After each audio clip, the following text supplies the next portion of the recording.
और अब बात गाजियाबाद की खबर की करते हैं। गाजियाबाद में युवक की हत्या से गुस्साए लोगों ने हंगामा कर दिया। मामूली विवाद में युवक को चाकू मारा गया था। इलाज के दौरान युवक की मौत हो गई थी। पुलिस ने लोगों को कार्रवाई का आश्वासन दिया है। लोगों ने नाराजगी जताते हुए हंगामा शुरू कर दिया।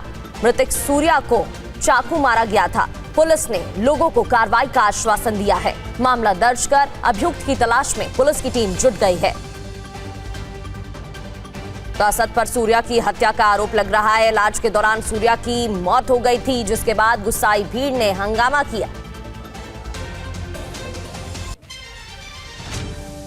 मामले की तलाश की जा रही है हर पहलू से।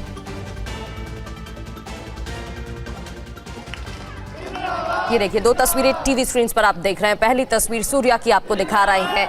मृतक सूर्या को चाकू मारा गया था, जिसकी वजह से वो बुरी तरह से जख्मी हो गया था। गंभीर हालत में उसे अस्पताल में भर्ती कराया गया था, जहां उसकी मौत हो गई। और दूसरी तस्वीर आप देख रहे हैं उस गुस्साए भीड़ की, जिसने जमकर हंगामा किया, विरोध जताया और कार्रवाई की मांग की।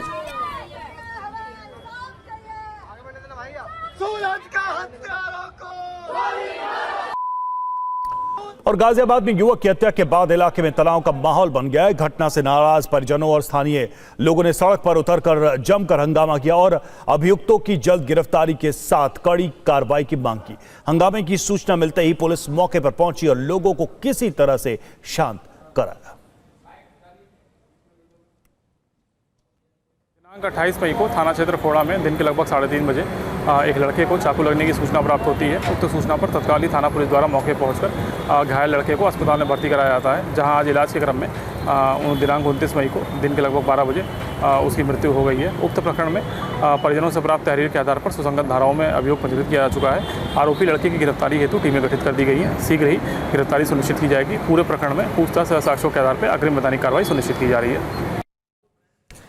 तो गाजियाबाद में चाकूबाजी की घटना सामने आई। सूर्या को अशद ने चाकू मारा, लेकिन हुआ क्या था, पूरे मामले में पुलिस की तरफ से क्या कहा गया, वो भी आप सुन रहे थे। 28 मई को सूर्या अपने दोस्त के साथ नवनीत विहार जा रहा था।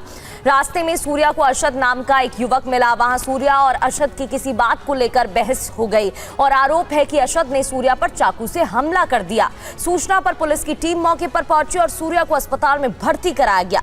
अस्पताल में इलाज के दौरान सूर्या की मौत हो गई, जिसके बाद से पुलिस मामले की जांच कर रही है। हालांकि गुस्साए भीड़ परिजनों ने जमकर हंगामा किया और कार्रवाई की मांग की जा रही है। तो ये खबर आपको बता रहे हैं गाजियाबाद से, जहां अशद ने सूर्या को चाकू मारा, जिसकी वजह से उसकी मौत हो गई। ये खबर सामने आई। पुलिस की टीम जांच में जुटी है। और हमारे साथ हमारे संवाददाता पुनीत शर्मा इस वक्त जुड़े हुए हैं। पुनीत, क्या विवाद ऐसा हो गया था कि इसमें एक युवक को चाकू मार दिया गया, उसकी मौत हो गई? पुलिस ने अब तक क्या कार्रवाई की है? परिजनों की क्या मांग है?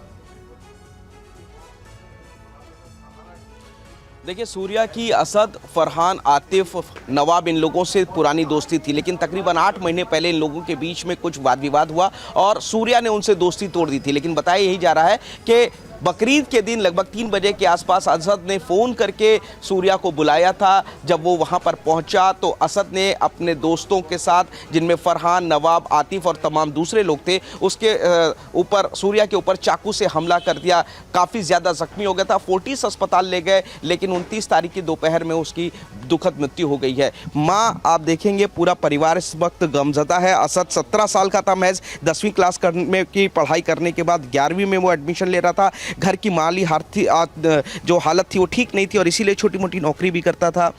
क्या हुआ था, कुछ बताया था परिवार को असद सूर्या ने कि कहाँ जा रहा है, किसने बुलाया? मैं घर पे ही नहीं थी, मैं ड्यूटी पे थी, मुझे कुछ नहीं पता। मेरे बच्चे को धोखे से बुलाया कि आजा ईद मिलते हैं भाई। फिर वो गया तो उससे कहे भैया तेने बकरा कटते हुए देखा है? उसने ही मेरे घर पे बकरा नहीं कटता, मुझे नहीं पता। कि आजा तुझे बकरा कटते हुए दिखाता हूँ। सर, उसने मेरे बच्चे को ही बकरा बना, बच्चे की ही बलि चढ़ा दी मेरे। उसने उसके पेट में चाकू भोंक दिया असद नाम के लड़के ने। क्या मांग करती हैं? अब आरोपी अभी तक पकड़े नहीं गए हैं, आप लोगों में भी काफ़ी गुस्सा है। मेरी यही मांग है बस, मुझे खून के बदले खून चाहिए बस। और उनके घर चाहे यहाँ पे हो चाहे गांव में हो, उन घर पर जैसे योदी मोगी सबके लिए खड़े हैं, उसी तरह मेरे बच्चे को इंसाफ दिलाए, उनके घरों पे बुलडोजर चलाए और हमारे बच्चों को मारा है उसी तरीके से मेरे सामने मार के उनकी मिट्टी ला के दिखाए। मैं अपने बच्चे का मिट्टी जब ही हटने दूंगी जब मेरे बच्चे को इंसाफ मिल जाएगा सर। चाहे मैं अपनी बच्चे के साथ अपनी कुर्बानी दे दूंगी पर मिट्टी नहीं हटने दूंगी, मुझे खून के बदले खून चाहिए। काफ़ी दुखद माहौल है यहाँ पर, लोगों में भी काफ़ी ज़्यादा गुस्सा है। आप लोगों ने जाम भी लगाया था, अभी तक पोस्टमार्टम नहीं हुआ है, आरोपी भी नहीं पकड़े गए हैं, 40 घंटे से ज़्यादा का वक्त हो चुका है। इस पर आप लोग क्या कहेंगे? देखिए बहुत दुखद है और जल्द से जल्द वो पकड़े जाने चाहिए और उनको इतनी कठोर सज़ा मिलनी चाहिए जिस तरीके से उनका एनकाउंटर होना चाहिए। जिस तरीके से उन्होंने एक मासूम बच्चे को जो 17 वर्ष का था और मतलब उसको चाकू भोंक के, ठीक है, और इस तरीके की घटनाएं आम घटनाएं बनती जा रही हैं। जैसे अभी दिल्ली में हुआ था, आपने देखा। एक बात बड़ी है यहाँ पर कि सूर्या और इनमें दोस्ती थी पहले, यानी कि दोस्ती का कत्ल किया गया, घर से बुलाया गया था बहाने से, ईदी देने के बहाने से बुलाया गया था और उसके बाद सूर्या की हत्या की गई थी। परिवार का साफ तौर पर कहना है कि आरोपियों का एनकाउंटर होना चाहिए, उनके घर पर बुलडोजर चलना चाहिए और जब तक ये चीजें नहीं होती हैं वो अंतिम संस्कार बिल्कुल नहीं करेंगे। तो इस काफी पूरे ज्यादा मामले में गुस्सा परिवार के लोगों की बात हमने सुनी, वहां पर जो परिजन मौजूद थे उनकी बात सुनी। पुलिस के ऊपर इस पूरे मामले में कार्रवाई का दबाव लगातार लोगों की तरफ से बनाया जा रहा है। नजर बना रखे। फिलहाल बहुत बहुत शुक्रिया आपका।